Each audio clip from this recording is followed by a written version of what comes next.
Hello friends, నేను ఈరోజు afternoon లంచ్కి ముల్లంగి సాంబార్ చేశాను. ఇలా ముల్లంగిని సన్న సన్న ముక్కలుగా కట్ చేసుకొని కుక్కర్లో 2 మినిట్స్ ఉడికించుకోవాలి. ఇది మన బ్లడ్ని ప్యూర్ చేస్తుంది, చెడు బ్లడ్ని తీసేసి మంచి బ్లడ్ ఇస్తుంది. సో ఇలా ఉడికించుకొని పెట్టుకున్నాను. తర్వాత సాంబార్కి కావాల్సిన దాలు, టమోటో, ఆనియన్, చిల్లీ, చింతపండు, వెల్లుల్లి, సాల్ట్ అన్నీ వేసాను. ఇలా సాచి సాంబార్ పౌడర్ని తీసుకున్నాను. ఇది చాలా టేస్టీగా ఉంటుంది. సాంబార్లోనికి సరిపడినంత సాంబార్ పౌడర్ని తీసుకున్నాను.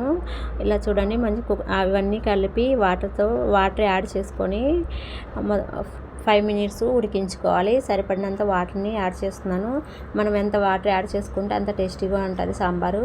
చూడండి, ఇలాగా మిక్స్ చేసుకొని ఉడికించుకోవాలి, మెత్తగా ఉడికించుకోవాలి.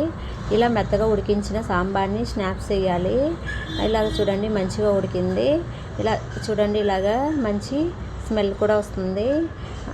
ఇలా ఉడికించుకున్న సాంబార్లోనికి మనము ముల్లంగిని యాడ్ చేస్తున్నాము. ఆల్రెడీ బాయిల్ చేసుకున్న ముల్లంగిని ఇలా యాడ్ చేసుకున్న తర్వాత పోపు పెట్టుకోవాలి. ఇలా పోపుని రెడీ చేశాను.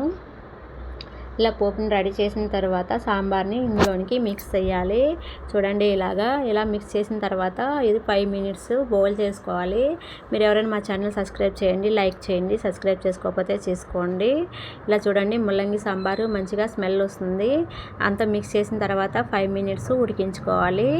ఇది మనకి జీర్ణశక్తిని పెంచుతుంది. ఇలా చూడండి, ఉడికిస్తున్నాను. 2 మినిట్స్ కానీ 3 మినిట్స్ కానీ ఉడికించుకోవాలి. ఇది మన జీర్ణశక్తిని పెంచుతుంది.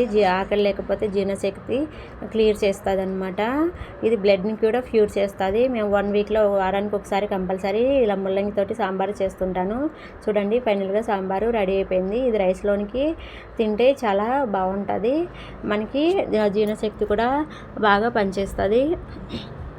ఇలా చూడండి, నేను కొద్దిగా రైసు, సాంబారు, ఆమ్లెట్, కాకరకాయ ఫ్రై అన్నీ తీసుకున్నాను. అవి చాలా టేస్టీగా ఉంటుంది సాంబార్లోనికి.